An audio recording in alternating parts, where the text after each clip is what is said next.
지난 시간 우리는 다윗의 흑역사에 해당되는 그러한 부분을 살펴보았지요. 흑역사는 누구에게도 알리고 싶지 않은, 감추고 싶은 개인의 어떤 수치스러운 역사라고 할 수 있습니다. 그런데 성경은 다윗의 그런 어리석음과 연약함으로 인해서 실수한 이야기, 흑역사를 미화하거나 감추려고 들지 않고 우리에게 가감없이 그대로 다 보여주고 있습니다. 하나님이 다윗을 만들어가고 계신 건데요, 하나님의 마음에 합한 사람이다라는 것은 온전한, 완전한 사람이라는 뜻이 아님을 우리가 깨닫기를 원하시는 겁니다. 다윗은요, 두려움으로 인해서 거짓말을 했지요. 그리고 적국으로 도망갔고 살기 위해서 침을 질질 흘리며 미치광이 행세를 마다하지 않았습니다. 하지만 한 인간의 중심을 보시는 하나님께서는 그런 다윗을 포기하지 아니하시고 이끌어 가시는 겁니다. 그것이 바로 성경이 우리에게 가르쳐주고 있는 교훈입니다. 결국 우리는 살펴보았던 것처럼 그런 실패와 수치의 경험을 한 후에 다윗이 시편 34편을 기록했지 않습니까? 너희는 여호와의 선하심을 맛보아 알지어다. 이것이 어떤 승리의 경험 후에 고백되어진 것이 아니라 그러한 연약함으로 인한, 두려움으로 인한 실패와 그 수치를 겪은 후에 이렇게 노래했다라는 것을 우리는 잊지 말아야 하는 겁니다. 이것이 매우 중요합니다. 쓰러질 수는 있습니다. 실수할 수도 있습니다. 하지만 그 과거의 실수를 통해서 교훈을 얻어야 합니다. 그리고 한 걸음이라도 더 믿음으로 전진할 수 있어야 하는 겁니다. 그것이 바로 신앙의 성장과 진보라고 할 수 있을 겁니다. 분명한 것은 하나님은 다윗을 기름 부어 왕으로 세워주셨지만 지금 다윗이 처해 있는 현실은 화려한 왕궁이 아니라 황량한 광야라는 겁니다. 광야의 시간은 고난의 시간입니다. 인내의 시간입니다. 연단의 시간이지요. 하지만 그 시간은 무의미한 시간은 결코 아닙니다. 다윗은 광야를 지나면서, 광야를 통과하면서 하나님이 쓰시기에 합당한 그러한 그릇으로 다듬어져 가게 될 것입니다. 이스라엘을 다스릴 왕으로 그렇게 리더십을 키워나가게 될 것입니다. 우리는 그런 말 하지 않습니까? 14번 두들겨 맞으면 14K, 18번이면 18K, 24번 맞으면 24K 순금으로 나온다. 그 말을 한번 생각해 볼 필요가 있겠지요. 고난이 하는 일이 있습니다. 그것을 겸허히 받아들이는 사람이 신앙적으로 성숙한 사람이다 할 수 있을 겁니다. 오늘 본문 1절을 보면 이제 가드에서 겨우 빠져나온 다윗은 아둘람 굴로 도망을 치게 됩니다. 아둘람은요, 가드와 베들레헴의 중간 지역이라고 할 수 있는데 원래는 유다의 영토였습니다. 그런데 이 당시에는 블레셋이 그 지역을 지배하고 있었습니다.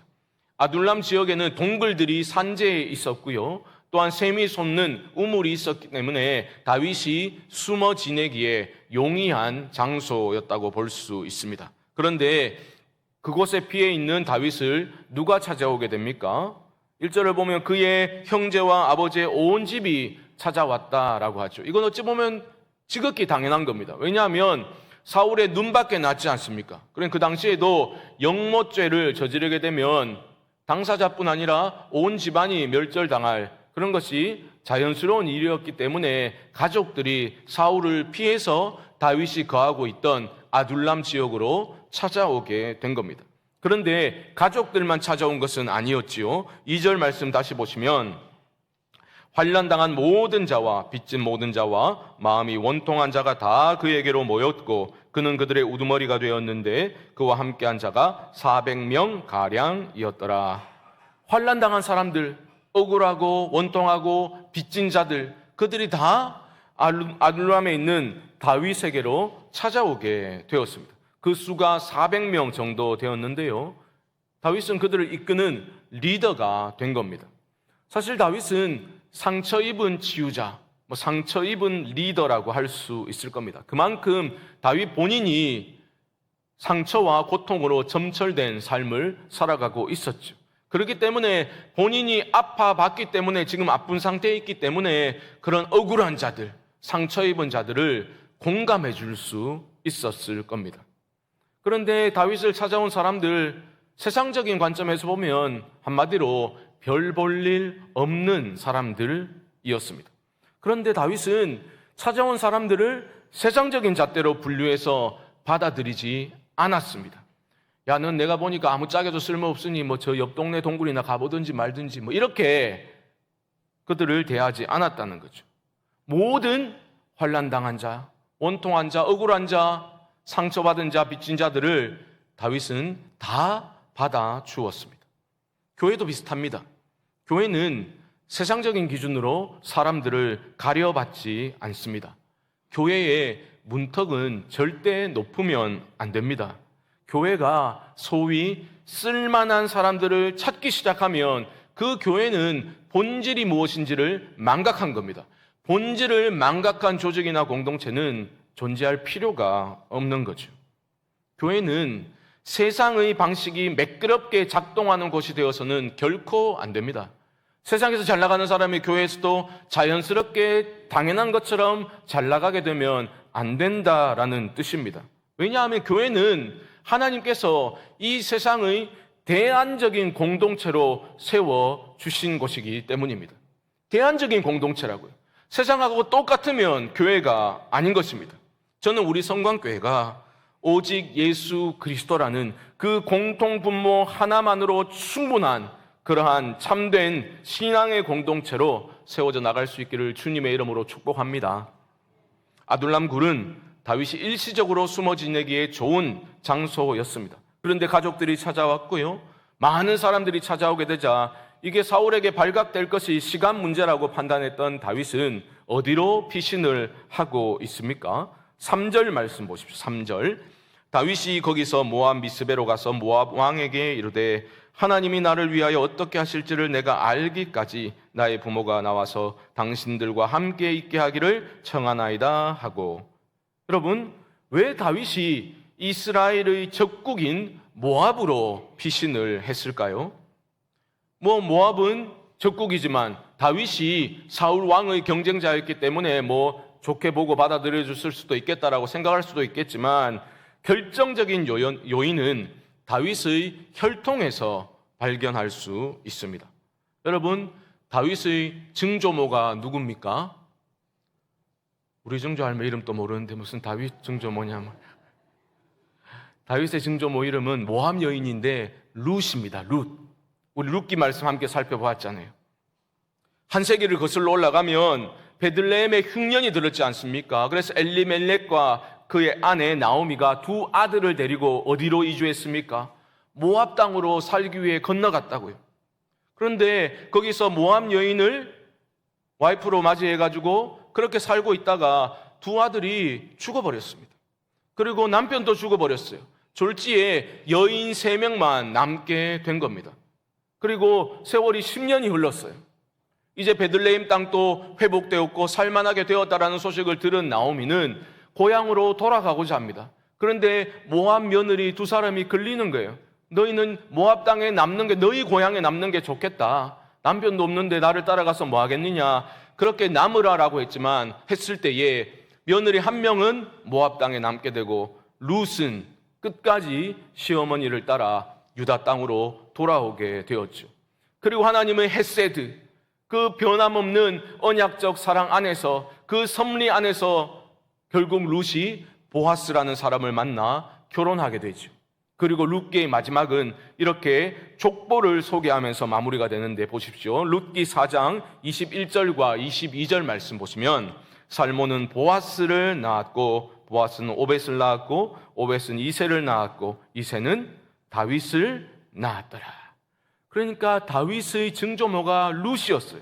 모압 민족과는 어느 정도 혈연적인 연관성이 있었기 때문에 다윗은 거기에 호소하면서 자신을 좀 지켜줄 것을 요청했던 겁니다.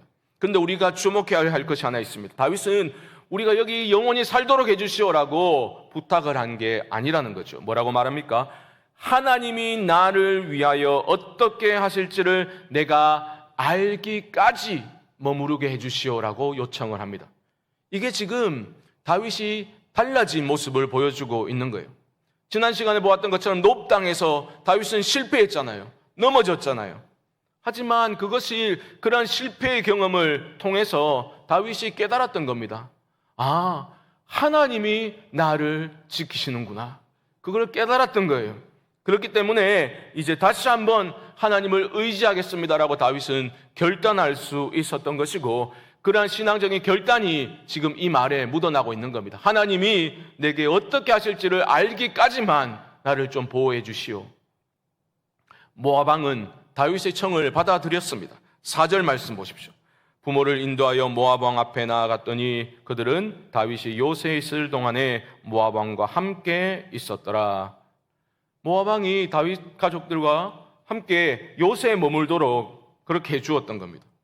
안전한 요새에 머물면서 다윗이 안정감을 찾았겠지요. 그런데 그때 누가 등장하게 됩니까? 5절 말씀 보시면 선지자 갓이 다윗에게 이르되 너는 이 요새에 있지 말고 떠나 유다 땅으로 들어가라. 다윗이 떠나 헤렛 수풀에 이르니라. 잘 보십시오. 선지자 갓은 라마 나요 공동체를 이끌고 있던 선지자 사무엘이 보낸 사람으로 그렇게 볼 수가 있습니다. 다윗에게 가서 하나님의 뜻을 전하라 명을 받고 온 것이죠. 갓 선지자가 다윗에게 전해준 하나님의 뜻이 무엇이었습니까? 안전한 모압 요새에 머무르지 말고 요새를 떠나서 유다 땅으로 헤렛 수풀로 들어가라, 돌아가라, 광야로 들어가라. 이것이 다윗에게 주신 하나님의 명령이었습니다. 이게 왜 중요합니까? 안전한 요새에 있으면 좋잖아요. 그런데 하나님은 안전한 요새를 떠나서 유다 광야로 돌아가라 말씀하시는 겁니다. 바로 사명을 따라 살아가야 한다라는 말씀을 주시는 거죠. 여러분, 내가 안전히 거할 수 있고 나에게 행복감을 주고 안락한 삶을 보장해 주는 곳에 머무르는 것이 인생의 궁극적 목표가 될 수 없음을 분명히 보여주고 있는 거죠. 그런 삶이 아니라 하나님이 나에게 주신 사명을 따라서 그 부르신 자리로, 그 낮은 곳으로 순종의 발걸음을 이어가는 그런 믿음의 삶을 우리 모두가 살아야 한다라고 지금 말씀하고 계시는 겁니다. 다윗은 안전한 요새를 떠나서 온갖 위험이 도사리고 있는 유다 땅으로 들어갔습니다. 그런데 순종으로 나아갔는데 좀 격려가 되는 일들이 일어나면 좋았겠지만 참담하고 끔찍한 비극적인 사건이 벌어지고 말았습니다. 그리고 그 사건의 중심에는 어김없이 사울이라는 인물이 있었습니다. 보십시오. 다윗과 그를 따르고 있는 자들의 위치를 파악했어요. 사울이 곁에 선 신하들에게 심한 역정을 지금 내고 있습니다. 8절 말씀 보십시오. 8절. 너희가 다 공모하여 나를 대적하며 내 아들이 이새의 아들과 맹약하였으되 내게 고발하는 자가 하나도 없고 나를 위하여 슬퍼하거나 내 아들이 내 신하를 선동하여 오늘이라도 매복하였다가 나를 치려하는 것을 내게 알리는 자가 하나도 없도다 하니. 지금 사울의 피해 망상증이 점점 심해지는 그런 모습이죠. 실제로 사울의 신하들이 사울을 대적하기 위해서 어떤 음모를 꾸민 그러한 증거는 하나도 없습니다. 그런데 지금 사울은 너무 신하들이 마음에 안 드는 거예요. 골칫거리인 다윗을 제거하는 일에 신하들이 더 적극적으로 더 열심히 움직이지 않는 것이 못마땅한 겁니다. 그래서 지금 불같이 화를 내고 있는 겁니다. 신하들 중 누구도 이런 과대 망상증 환자처럼 굴고 있는 사울의 눈을 맞추려고 하지 않습니다. 눈길을 피하고 있는 거죠. 이때 누가 나서게 됩니까? 바로 노베에서 다윗과 아히멜렉 제사장이 만나는 것을 목격했던 에돔 사람 도액이 나서고 있습니다. 9절과 10절 말씀 보십시오. 9절과 10절. 그때에 에돔 사람 도액이 사울의 신하 중에 섰더니 대답하여 이르되 이새의 아들이 노베에 와서 아히두베의 아들 아히멜렉에게 이른 것을 내가 보았는데 아히멜렉이 그를 위하여 여호와께 묻고 그에게 음식도 주고 블레셋 사람 골리앗의 칼도 주더이다. 분별력을 잃고 길길이 날뛰고 있는 지도자 옆에는 항상 이런 기회주의자들이 있게 마련입니다.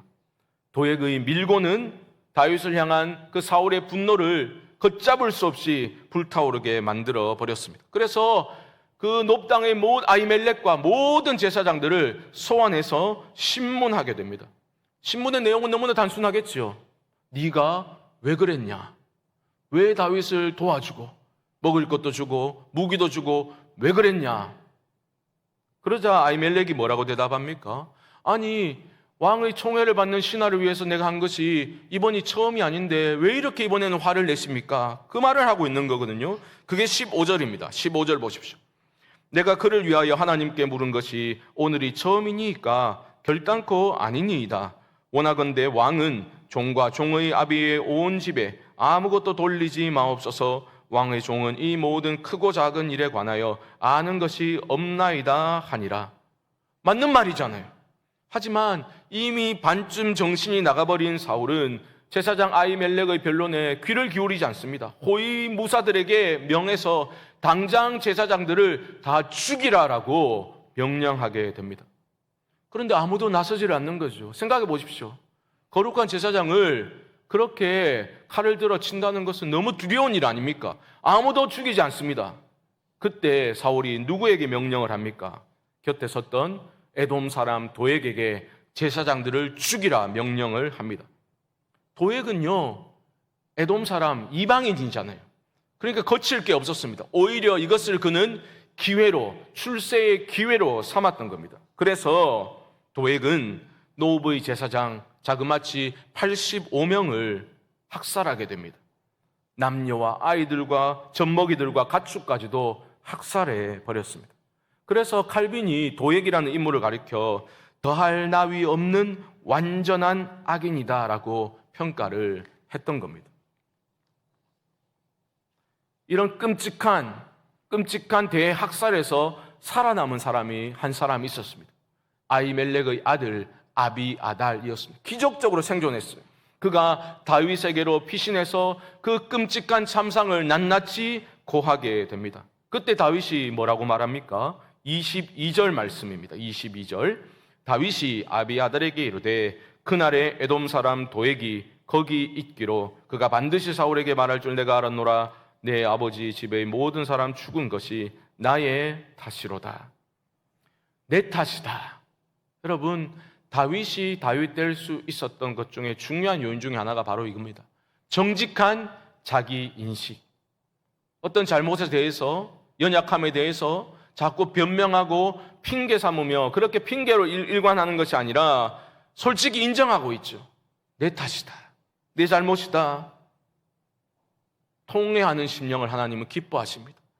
변명하고 남 탓하고 환경과 상황 탓을 할 게 아니라 내 탓이라고, 나의 연약함 때문이라고, 나의 어리석음 때문이라고 그렇게 마음을 토하면서 참된 회개의 자리로 나아가는 사람을 하나님이 기뻐하시는 거죠. 우리가 그렇습니다. 우리도 때로는 넘어지고 실수할 때가 있지 않습니까? 그때 다른 핑계를 댈 것이 아니라 하나님 앞에 나의 가슴을 치면서 통회하는 심령으로 진실한 회개로 나아가실 수 있기를 주님의 이름으로 축복합니다. 다윗이 그렇게 했지 않습니까? 그리고 내가 너를 책임지겠다라고 약속을 하고 있습니다. 23절 말씀 보시면 두려워하지 말고 내게 있으라. 내 생명을 찾는 자가 내 생명도 찾는 자니 네가 나와 함께 있으면 안전하리라 하니라. 약속을 하게 되고 다윗은 이 약속을 끝까지 지키게 됩니다. 여러분, 오늘 말씀을 통해서 우리는 먼저 교회 공동체에 대해서 생각해 보아야 할 것입니다. 아둘람이라는 이름의 뜻은 피난처입니다. 피난처. 다윗은요, 모든 환난 당한 자, 억울하고 원통한 자들, 빚진 자들, 상처 입은 자들을 다 받아들였습니다. 교회는 사람을 가려받지 않는다 하였습니다. 하나님의 은혜의 손길로 붙들어 주신 다윗 한 사람을 통해서도 그 많은 사람들이 회복을 경험하고 하나님 나라를 위해서 귀하게 쓰임 받았는데, 하물며 우리의 온전한 피난처가 되신 주님이 머리 되신 주의 몸된 교회 공동체이겠습니까? 다윗보다 훨씬 위대한 분이 이 자리에 함께 계시지 않습니까? 다윗이 주님이라고 불렀던 예수 그리스도는 모든 연약하고 가련한 인생들, 억울하고 원통한 자들, 상처 입고 소외된 사람들을 다 초청하고 계십니다. 수고하고 무거운 짐진 자들아, 다 내게로 오라. 내가 너희를 쉬게 하리라. 우리 주님은 전능하시기만 한 것이 아니라 긍휼이 한이 없으신 분이시기 때문에 그 모든 슬픔 당한 자들, 소망 잃은 자들, 상처 입고 낙심한 자들의 그 모든 슬픔과 아픔을 공감해 주실 수 있습니다. 히브리서 4장 15절 말씀을 보십시오. 우리에게 있는 대제사장은 우리의 연약함을 동정하지 못하실 리가 아니요 모든 일에 우리와 똑같이 시험을 받으신 이로되 죄는 없으시니라. 주님은 다 아십니다. 우리가 겪는 모든 아픔과 슬픔을 우리 주님도 다 경험하셨습니다. 경험하셨을 뿐만 아니라 우리의 모든 연약함과 죄를 주님은 담당해 주셨습니다. 우리의 연약함을 동정하시고 공감해 주십니다. 사랑하는 성도 여러분, 여러분들이 인생의 무게에 짓눌려 아파하고 한숨 지을 때에 곁에서 우리 주님이 함께 하시며 아파하십니다. 그것이 복음입니다. 저는 예수라는 제목의 이 찬양을 들을 때마다, 부를 때마다 가슴이 뜨거워집니다. 슬픈 마음 있는 자, 몸과 영혼 병든 자, 누구든지 부르시오. 예수 이름 부르시오. 그 이름을 믿는 자, 그 이름을 부르는 자, 그가 어떤 사람이든 그는 구원 얻으리. 사랑하는 성광의 교우 여러분, 예수의 이름을 부르십시오. 주님이 여러분을 건지실 것입니다. 날마다 예수의 이름을 부르십시오. 주께서 여러분들을 붙들고 계심을 체험하게 되실 겁니다. 우리 교회가 예수로 충만하고 이 공동체로 들어온 모든 사람들이 진정한 피난처 되신 예수님을 만날 수 있도록, 이 교회 안에서 경험할 수 있도록 우리가 그들을 위해서 헌신하고 우리 모두가 그런 온전한 회복을 누릴 수 있도록 우리가 함께 나아갈 수 있기를 주님의 이름으로 축복합니다. 마지막으로 다시 한번 강조드리고 싶은 것은 사명을 따라 사는 삶의 영광스러움과 복됨입니다. 얼마나 놀라운 하나님의 오묘한 섭리입니까? 한 세기를 거슬러 올라가 보니 나오미는 그때 너무나 기구한 삶의 운명이라고 생각했겠죠. 너무나 힘든 삶을 살아갔습니다. 하지만 훗날 다윗이 모압 요새로 피할 수 있도록 하나님의 섭리 가운데 모든 일들이 이루어져 가고 있는 거죠. 동시에 기억해야 할 것이 있습니다. 바로 그러한 하나님의 섭리는 그저 우리를 편안하게 잘 살 수 있는 곳으로 인도하는 것이 아니라 어디로 인도하신다고요? 사명의 길로 하나님의 섭리는 우리를 이끌어 가신다라는 겁니다. 선지자 갓을 보내셨지요. 다윗으로 하여금 안전한 요새를 떠나서 유다 땅으로, 요새가 아닌 숲으로 들어가게 하십니다. 삶의 안전함과 풍요로움 자체가 목적이 될 수 없기 때문에 다시 사명의 길로 하나님이 다윗을 이끌어 가시는 겁니다. 아무리 강한 요새를 할지라도 하나님이 함께 하시는 숲을보다 결코 강할 수 없습니다. 결코 안전할 수도 없다라는 이 단순한 영적 진리를 우리 모두가 기억할 수 있기를 바랍니다. 사울을 보십시오. 기브와 높은 곳에 앉아서 손에 단창을 들고 온 이스라엘에게 호령을 하고 있지만 하나님의 영이 떠나버린 사울은 점점 고립되어져 가고 있죠. 하지만 다윗은 어떻습니까? 광야를 지나면서 지금은 비록 숲으로에 거하고 있지만 강하고 능하신 하나님께서 다윗과 함께하여 주시니 그 모든 어려움과 시련을 넉넉히 이기며 하나님 나라를 세워나가는 사명에 집중할 수 있게 되었던 겁니다. 사울은 고립되어져 갔지만 하나님이 강한 두 팔로 붙들고 계신 다윗은 점점 강성해져 갑니다. 선지자 갓이 찾아오게 되고요, 생존자인 아비아달 제사장이 다윗과 함께 하게 된 겁니다. 사랑하는 성광의 성도 여러분, 우리도 한 번 사는 인생, 하나님께서 내게 주신, 우리에게 주신 사명을 따라 믿음으로 나아갈 수 있게 되기를 주님의 이름으로 축복합니다.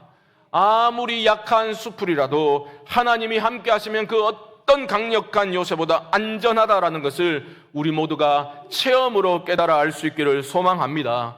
광야를 지나면서 때로는 내가 감당하기 어려운 그러한 시련을 맞이하고 도무지 이해할 수 없는 그러한 고난을 겪는다 하더라도 우리 모두가 모순적으로 보이는 그 하나님의 섭리를 믿음으로 받아들일 수 있기를 바랍니다.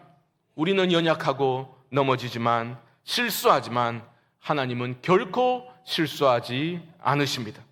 우리를 다시 일으켜 세우시고 다시 그 거룩한 부르심을 따라 살도록 사명의 길로 우리 모두를 이끌어 가실 겁니다.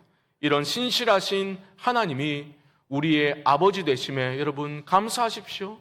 얼마나 감사한 일입니까? 하나님의 섭리 안에 내 삶이 있다는 것이 얼마나 감사할 일입니까? 담대하십시오. 하나님의 강한 손이 여러분과 함께 하십니다. 우리 모두가 날마다 피난처 되신 우리 주님께로 피하고 또 우리 성광교회도 모든 슬픔과 아픔을 겪는 그러한 자들의, 연약한 자들의, 억울한 자들의 설 땅이 되어주는 그러한 치유의 공동체요, 회복의 공동체로 쓰임받는 일에 우리 모두가 기쁨으로 헌신할 수 있게 되기를 주님의 이름으로 간절히 축원드립니다.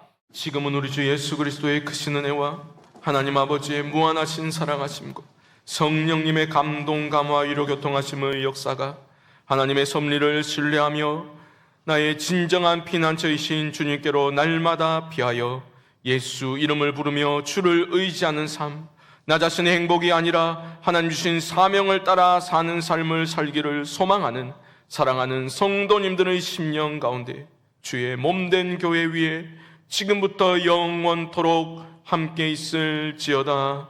아멘.